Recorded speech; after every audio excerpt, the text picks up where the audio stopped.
Hello, everybody. Welcome to Townsend 909, or welcome back if you're a lovely viewer. Today, me and Jacob Martin from what's your channel name? Is it just Jacob It's Martin? just Jacob Martin. The Okay, self-titled eponymous channel. okay, Yeah. okay. I didn't want to get your channel name wrong. Yeah. Jacob Martin from Jacob Martin, and of course one of my most accompanied collaborators, Scott from Sound Lab Studios. We're gonna be reviewing. Well, me and Jacob, we're gonna be going through the Rolling Stones discography from. We're gonna be doing for the most part. We're gonna be doing most of the U.S. albums, all the way to Hackney Diamonds. We'll also be including Flowers in the mix, just because there's some really good songs on that album. But before I begin, welcome Jacob Martin to my channel. This is your first time ever collaborating with me on my channel. Pleasure to have you on.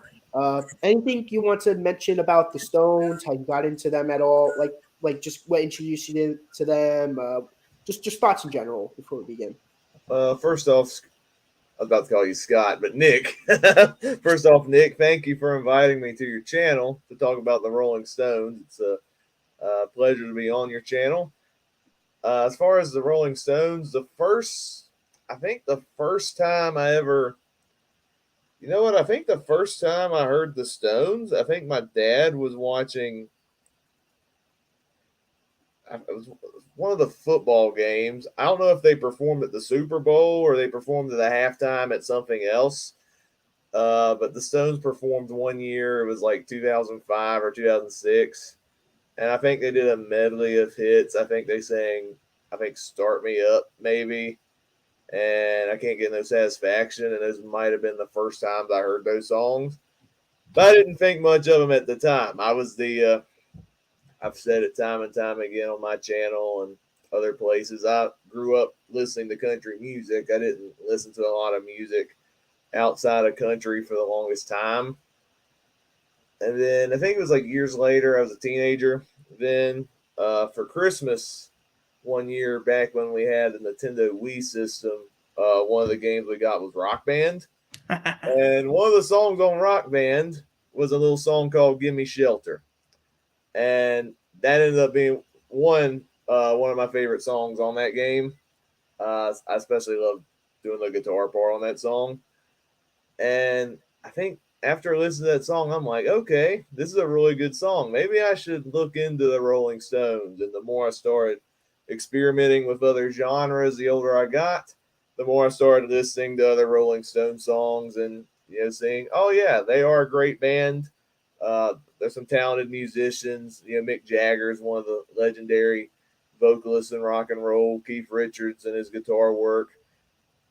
Charlie Watts is their longtime drummer. And then all the other musicians that have come and gone in the Rolling Stones over the years. It's gonna be. I can't wait to listen to all their albums for the first time. I have not listened to a single Rolling Stones studio album up to this point. I've mainly heard all the big hits. So I'm excited to dive into all of their studio albums. So thank you, Nick, for inviting me once again. You're welcome. And I'm going to be in and out on this series. I just want to be here for the first episode to kind of start it up, pun intended. Cool. Fire commented. Evening, Fire. folks. Looking forward to the series progress. Nice. My first introduction to the Rolling Stones. I'll get the album up.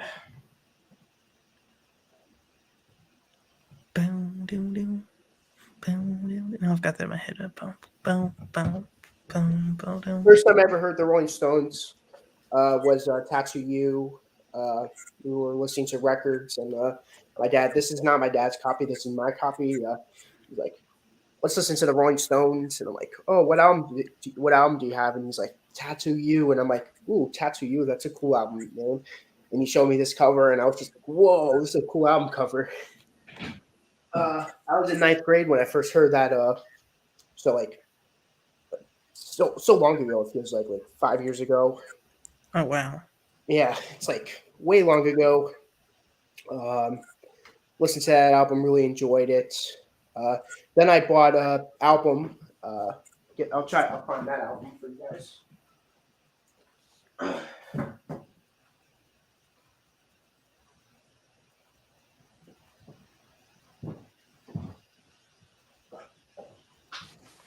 This was one of the first records I ever bought with my own money. Hot Rocks, 1964 to 1971. This is like all their big hits from 1964 to 1971.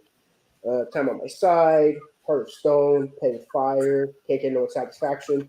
Just a ton of great songs. Then, like, around 10th grade, middle of 10th grade, I started getting into Aftermath because I had one of my favorite songs on Hot Rocks. That was when I first heard the US version, and I just fell in love with the Rolling Stones, and I went through all their albums, and I love the Rolling Stones a lot. And I just recently, like not that long ago, like Jacob was starting to get into music with Led Zeppelin. I'm like, and then I hear that he's trying to get into the Beatles. I'm like, you know what? I know he likes getting into he's getting into the mood of listening to music. I feel like he will appreciate the Stones discography. So that's what gave me the idea of inviting him on, and to not only that, but just have a series with Jacob. I feel like having a series with Jacob was long overdue. So Yeah, I appreciate the invite. of course, Listening to the Beatles and the Stones at the same time is a really good idea. yes. But without further ado, let's get into the album. Of course, the name of the album is actually the name of the album is just the Rolling Stones, but they had the hype of England's newest hit makers, but that just sort of became the title of the album. So that's what we'll be calling it, England's newest hit makers. But first track on the album, Not Fade Away. I don't know who wants to go first talking about that song. Who are you? It looks just like Buddy Holly. it's a Buddy Holly cover. Yeah. Yeah, I think I knew that going in that it was a Buddy Holly cover. I'm not as familiar with the Buddy Holly original, even though Buddy Holly has some great songs. The Stones version of it, I don't think it really did much for me. One, it's a little too short. It's under 2 minutes. So it just kind of went out my ear when I heard it. It's like some of the guitar work, but it just didn't really have something that really clicked with me. Oh no. We're doing the Beatles and Stones debate. No, it's too early to decide. He's only heard the debuts from each of them. I can tell you which debut album I'll prefer, but I might wait till the end of the stream to share that thought. Mm-hmm. I actually like Not Fade Away. It's one of my favorite songs on the album.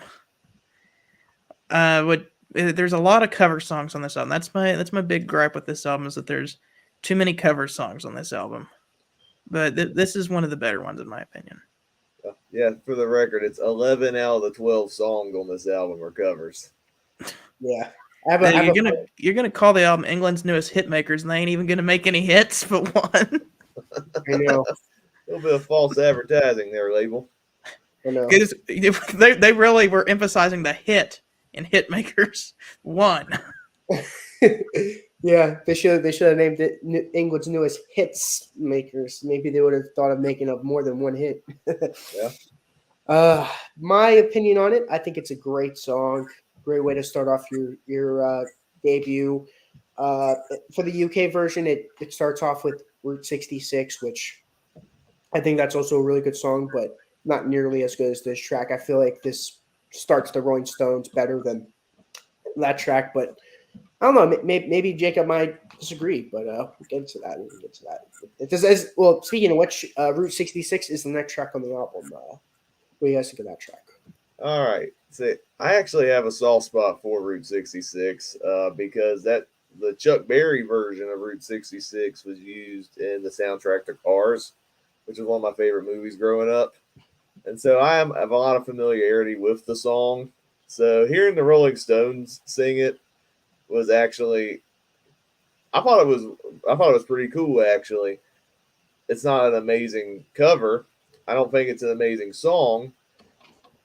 uh, especially compared to the Rolling Stones singles that I know that came out after this. But I thought it was a fun time. It was a fun jam session, and I'm I'm just gonna come out and say it. This was my favorite cover on the album with Route 66. It was memorable because I think it's a great song in general, and the fact that the Rolling Stones did their stamp on it just shows that it's a fun song. Oh yeah, I rewatched all three Cars movies yesterday, and listening to Route 66 in the movie was pretty cool. I like Cars 3 the best, but yeah, Cars 1 is a lot of nostalgic memories. The only Cars movie I don't like is the second one. Yeah, I actually have a lot of nostalgia for the second Cars movie, but Cars 2 is not a great movie, but I do have a soft spot for it, and I yes, think just it is because a little overhated. the I feel like. marketing and the hype for that movie were everywhere in 2011 or whenever it came out. I don't know, making a movie about Mater. I don't like Mater. I think if it was Cars, if it was Mater's spinoff movie, I think it might have been better received than it being marketed as Cars 2. Yeah, That's a fair point because Owen Wilson is kind of the main character. yeah, Yeah, but yeah. Let's talk about the Rolling Stones. Oh yes, I like Route 66. I like the Chuck Berry version better, but yeah, I agree. it's a okay cover song. It's not something I feel like needs to be taken off the album or anything. But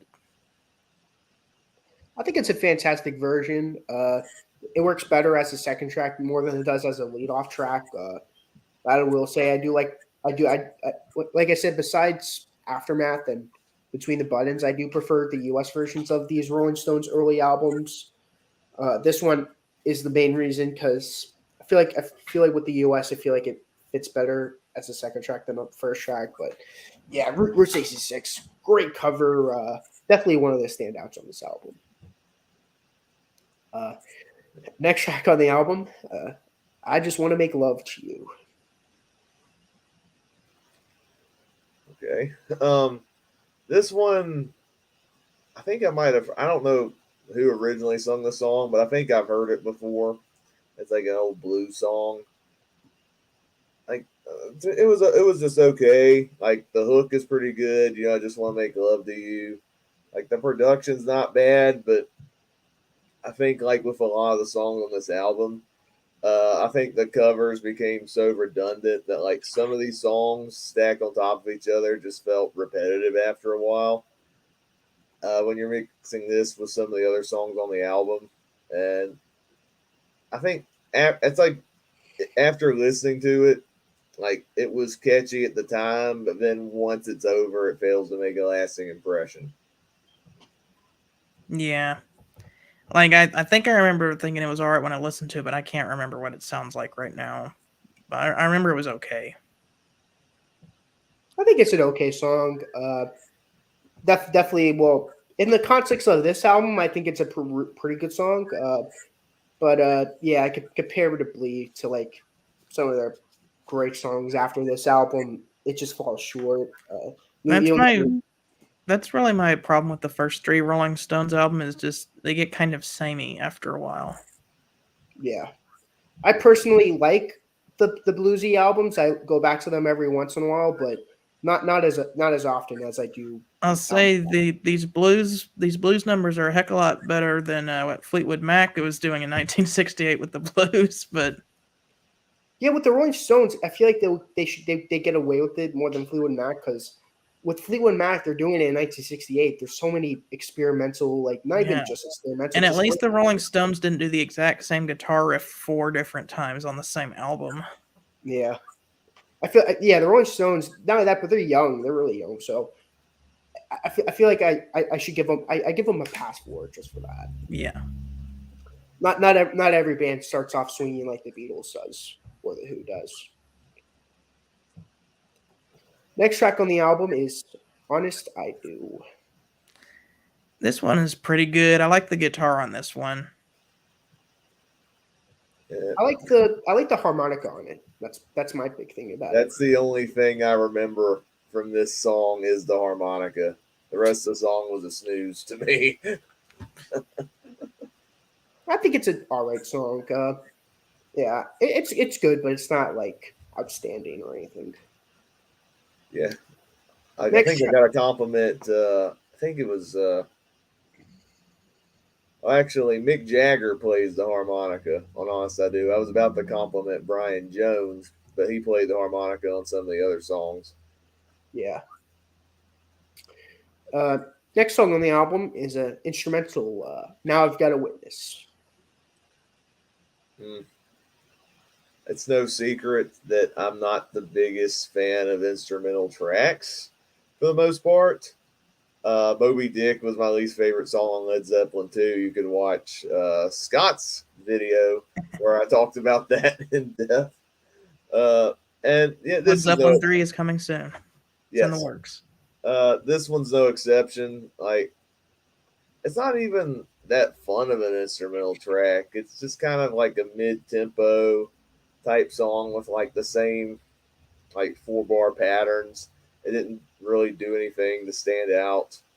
Like again, like there's some harmonica on it.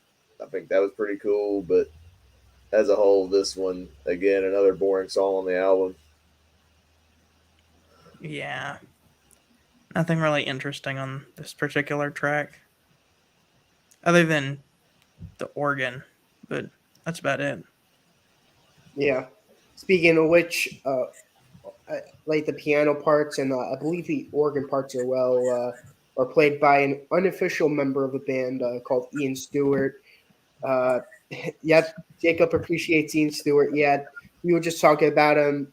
He was a Scottish piano player who Brian Jones hired for the band, but then when Andrew Oldham came into the band as their manager, he told them that he can't be their official member. And yeah, I strongly disagree with that. I think Ian Stewart's a very talented musician. So I We feel like can't have 6 people on the cover. It'll look all messy. I feel like he got robbed in that case. Yeah. Now, thankfully, Ian Stewart was inducted into the Rock and Roll Hall of Fame with the Stones. Yeah, Oh, that's good. At least I mean, the Rock and Roll Hall of Fame has made some questionable decisions over the years, but at least they Yeah. got that right and at least They acknowledge that he put was a Ian part of the Stewart in band. with them. at least you guys appreciate him as much as I do. Yeah. Yeah, I think the instrumental's good. I mean, besides the organ playing, I can't really think of anything that memorable. And that's coming from a guy who likes instrumentals. Yes, I Man. love instrumentals. So if Well, so, like I will say my favorite instrumental song of all time is Frankenstein by I think Ooh, it's Nickel Winter Group. ba-dum-dum-dum-dum. That song's pretty awesome. Mine would have to be probably YYZ by Rush. yeah, mine's also YYZ. Either that or Tremolone by Foreigner. Ooh. Next track on the album is Little by Little. Closes out the first side of the record. This is another one that was just kind of okay. It's a bluesy cover on a Rolling Stones album. Uh, well, when I was listening to the songs, I thought it was I think one of the better ones. Like I think it had a decent groove to it, but I think it's still like okay at best. Like I don't think it's memorable by any means, like with a lot of these other bluesy covers. But I liked it at the time when I heard it. That's fair. I think it's a pretty good song getting off the first side of the record. I agree with what you guys said. It's not too memorable, but I like the chorus, the way Mick sings it. I like the. It's cool to hear the youngness in Mick's voice in these early albums. I will say that. Hear Yeah. him, Yeah, yeah, it's cool. Yeah, I always like listening to a band's debut album. Honestly, one of the things I like listening to when I listen to bands' debut albums is like how good were they when they started out? yeah, Like, did you start out amazing or were you terrible and had to work your way up to amazing? I wouldn't say this album is terrible by any means. No, but it's just kind of, I hate saying this, average. They started off pretty good, but then they became, as great as they did when they did now and out of our heads. yeah. It's funny. It's funny you mention about the early sound of a band. Like one of the projects I recently covered on my channel, I had Briar and Jason on this. We did Aerosmith, and it was fascinating. You listen to the first Aerosmith album, and Steven Tyler's voice is a lot different on that album compared to what you're used to hearing in later Aerosmith It's albums. because he's doing an imitation. He wasn't very confident in his voice when he's yeah, young. I like Steven Tyler sings better when he's a lot more raspy and he's doing all those screams and stuff, but he hardly does that in the first album except Dream He does it On. on Dream On. But obviously the more they release albums, I guess the more confident Steven Tyler was the vocalist, and his voice got better. Yeah, I agree.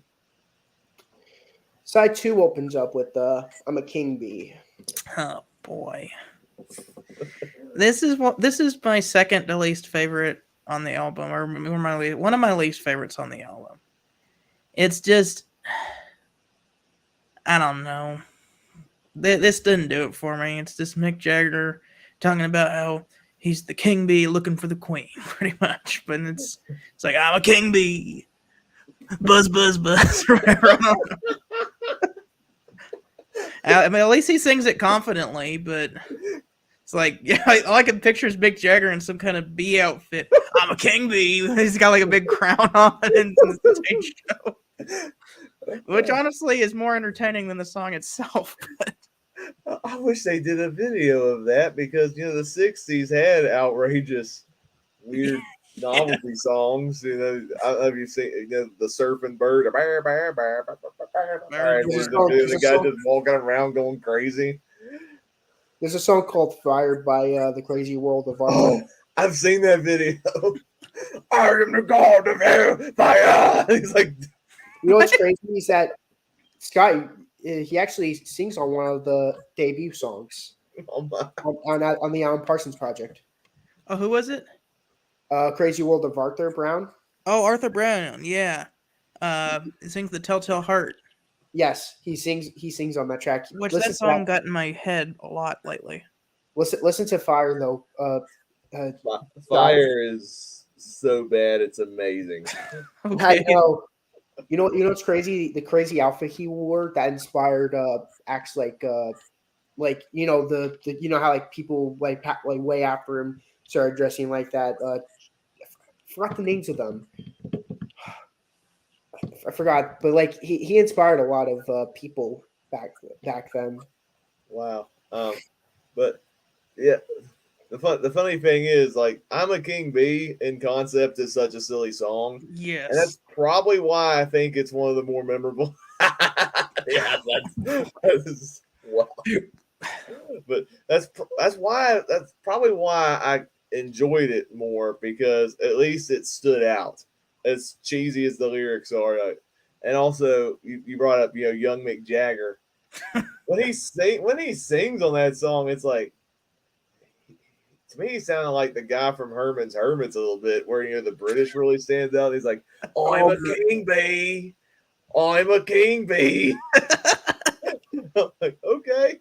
So Mick Jagger is a king bee, and Herman is Henry VIII. Yeah. But I enjoyed the song. It's one of my. It was actually, to me, it's probably in my top 4 songs from the album. Like I like the guitar riff. I thought it was memorable. Maybe not in the best way, but to me, it stood out more than some of the more forgettable songs on the album. I actually quite like it myself too. Okay. It is a pretty good. It's like it is pretty wacky, but yeah. I agree with what you said. It's good in a weird way. Next song on the album, Carol. Another another Chuck Berry covered that one. Or Chuck Berry was the original artist, I meant to say. I think it's pretty good. Probably one of the better. I am emphasis on the songs on the album. Not necessarily the best, but better than some of the other stuff. I don't know. I was confused on Carol because like the guitar riff sounded exactly like Chuck Berry would do it. And I think there were times where Mick Jagger was trying to imitate Chuck Berry on the song, and it kind of took me out of it.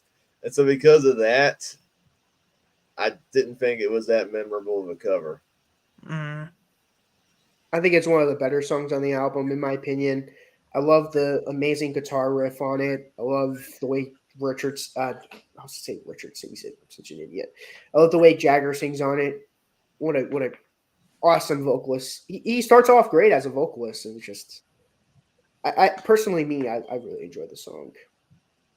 Uh, before I get into the next track, pretty funny backstory on this track. So they were recorded all those covers, and their manager Andrew Oldham was like, "Yeah, I want you guys to start writing songs because Lennon and McCartney are doing it. I want you guys to do it." And they didn't really want to do it, so he had him locked in the freezer to make this song. And the song that came out of it was "Tell Me," which is the next track on the album. Wow. Oh, Stuff you can get away with in 1964. I mean, know. it worked. But okay, so we have 11 songs on this album that are covers. Tell Me's the one original song. Naturally, the one original song written by Mick Jagger and Keith Richards happened to be the best song. And what's funny is this one's the outlier because the rest are all covers of like, you know, your R&B blues songs that were popular at the time. But this one felt like what rock and roll sounded like in the 1960s. And I think we were talking before the stream, you know, the Rolling Stones were marketed as the anti-Beatles. The Beatles, most of their hit songs, especially during this time, were in major chords. They were very happy going pop rock type songs. This one was in minor chords. It's a little bit moodier of a song. It's about a breakup, and the chorus is like, "Tell me you're coming back."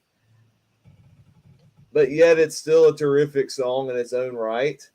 Mick Jagger sings confidently on it. The song it's the longest song on the album too. It's like 4 minutes long, but yet this one I think I don't think it's a great song by any means. Like I think compared to like some of their later hits of the 60s, like I Can't Get No Satisfaction, Paint It Black, it doesn't stack with those. But to me, this was a solid song that I think was a good kicker for what was to come for the Rolling Stones. And I'm glad this song did come out on the first album because this is the one that to me shows, hey, these guys have potential. Yeah, this is the best song on the album. Like Jacob was saying, it's not going to be like one of my favorite Rolling Stones songs, but you know, grading on a curve when you compare it to everything else on this album, it's amazing. I think it's one of their best songs. Period. Shows I just love the spirit of the early British invasion on this. I feel like the other songs don't really capture that spirit of the early British invasion quite as well as this song. Yeah, this is a masterpiece. If you ask me, this is their first masterpiece, and many more to come. Uh, so, yeah, this is a fantastic song. Glad they made the song. Yeah, amazing song. Uh, Next song on the album. So before we've had a witness. Now we're gonna ask if we can have a witness. Next song on the album is "Can I Get a Witness?" Okay. This is my second favorite cover on the album behind Route 66. I don't think I've heard the original Can I Get a Witness? Come to find out Marvin Gaye was who did it first. I'm sure Marvin Gaye did a great job on the song. The reason why I put on the name for the stream, Jacob appreciates Ian Stewart. Ian Stewart is the one who makes this track stand out. He did an amazing piano riff on this song that I was constantly vibing to throughout, I think, the 3 minutes the song was playing. Very different from what you expect from the Rolling Stones because it's a lot more. It definitely has more of an R&B feel compared to what you normally expect from Rolling Stones. Like I think, you know, rock and roll when I think of the Rolling Stones. So to me, this one, like with some of the other ones, like Tell Me, this one does stand out to me. It's got a great chorus. It's got a great hook. I don't think it stacks with again the later Rolling Stones songs, but I thought this was one of the more memorable songs on the album. I think it is one of the better songs on the album, but it's still not what I would put in like the top tier Stones. Yeah, I agree with what you guys say. It's no top tier Stones song by any means, but it's a really enjoyable song, and love the piano playing on it. Ian Stewart, easily the best unofficial Rolling Stones member. There's a lot of people who came and went with the Rolling Stones. One of them being Billy Preston, who was one of them. But out of everyone who came and gone with the Rolling Stones behind the scenes and all that, I'd say Ian Stewart was the best out of all of them.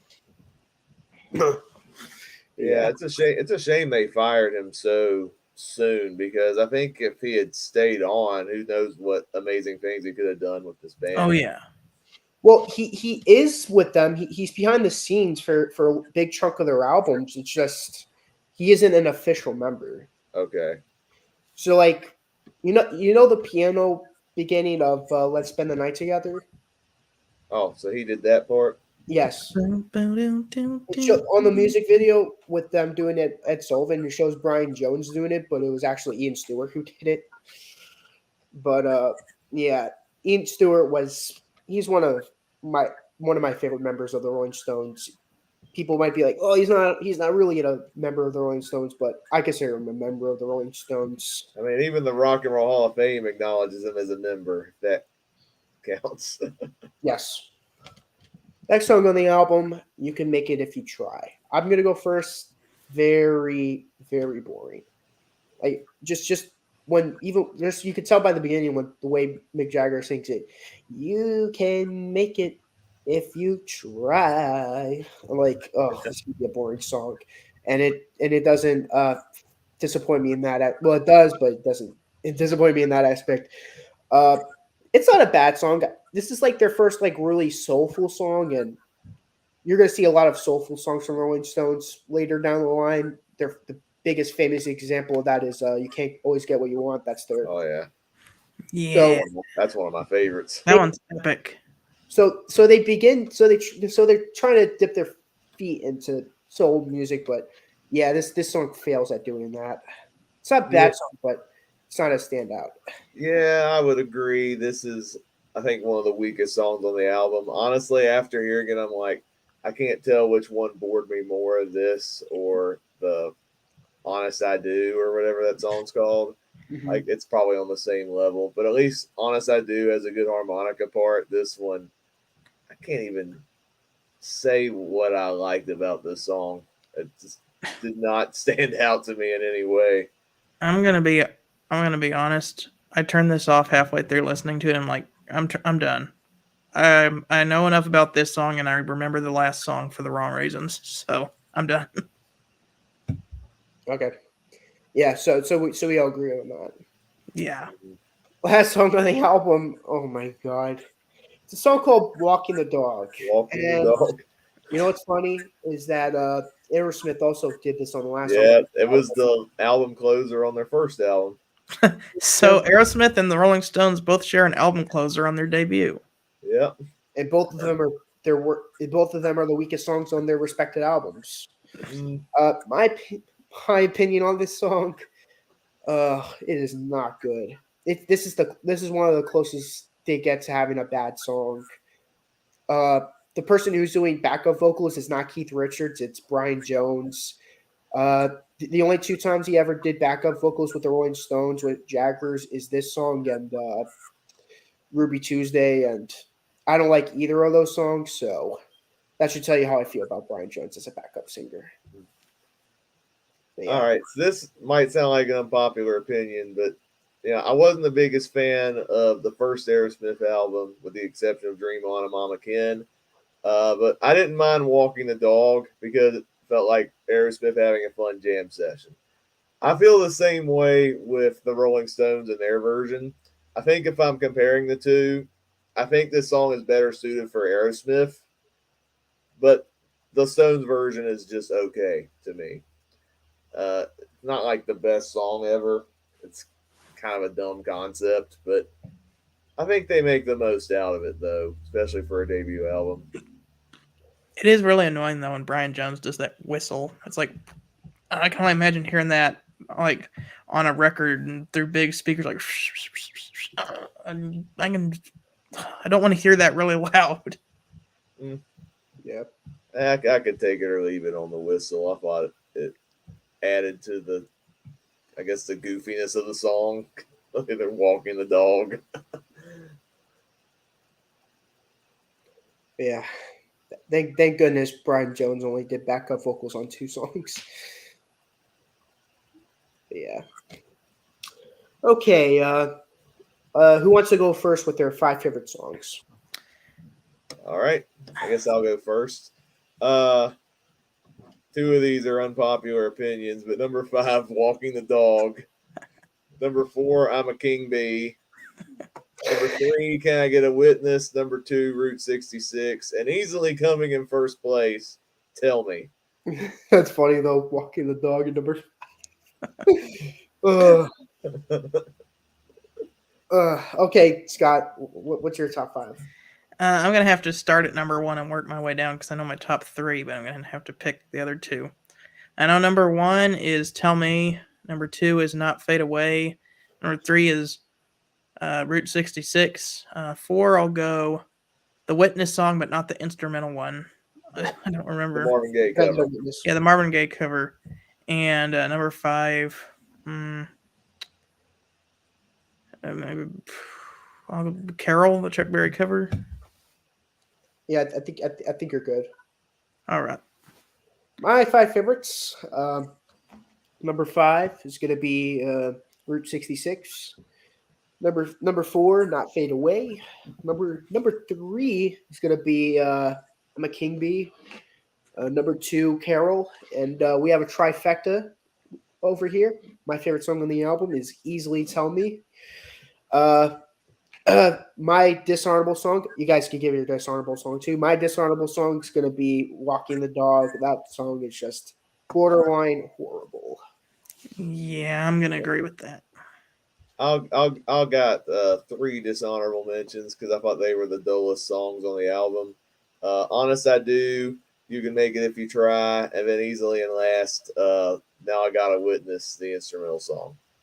Yeah, I'd asked if there's a honorable mention, but yeah, I could tell. I could tell there's no honorable mentions. No honorable mentions. But yeah, Honorable mentions, later albums. yes.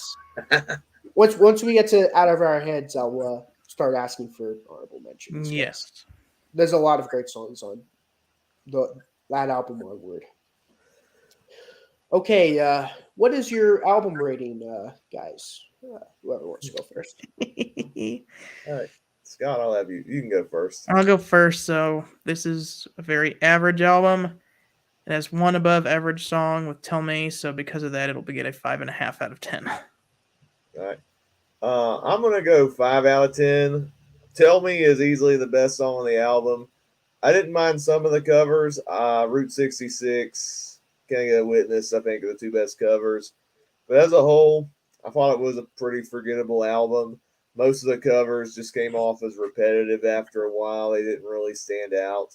There's potential in there, obviously, and we know what the Stones would do later on. But as a whole, this first album I didn't think was very good.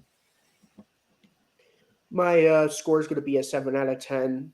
I agree it is average.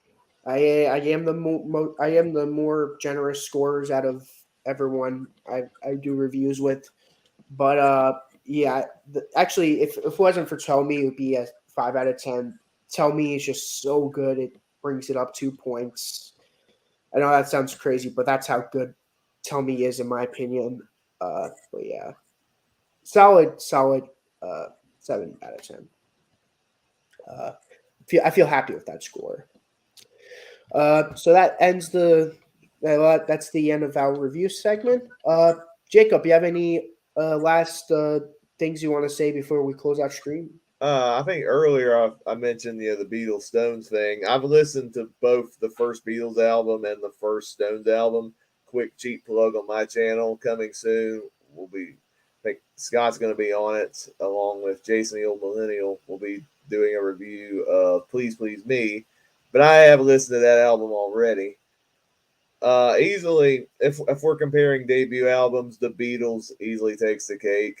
I think the Beatles were knocking it out of the park already early on, because I think John Lennon and Paul McCartney were writing more songs on their debut album, even though half of the album was covers. I'm not going to try to compare and contrast the bands that much, because even though there's similarities, they're still really good, unique bands in their own right, and they're both really talented. I think at the moment I'm more of a Beatles fan, but I still have a lot of appreciation for the Rolling Stones, and I want to have like a good, honest, unbiased opinion on each of their albums. Cool. You have any last words you gotta say, Scott? Join us next time whenever we hear 12 new songs written by the 5 members of the Rolling Stones in the appropriately titled 12 by 5. I will agree with what Jacob says, even though I do prefer the Stones over the Beatles. Their debut is so much better than the Stones. It's just no comparison, really. It's like, I don't know. I don't know. It's like comparing unseasoned broccoli to like ice cream. You know, it's like one's just clearly better than the other. So yeah. Great first episode, guys. Thank you, Briar. Thank you for watching. I know you've been watching all stream. Appreciate the view. Last word before I close out stream. Thank you guys for watching the video. Sometime I'll ask Jacob if he wants to do this next week. Do 12 by 5. If we do, that'd be cool. Next week will be, or whenever we do, will be 12 by 5. Excited to do that. Thank you guys for watching this video, and I'll see you guys in the next one. So long.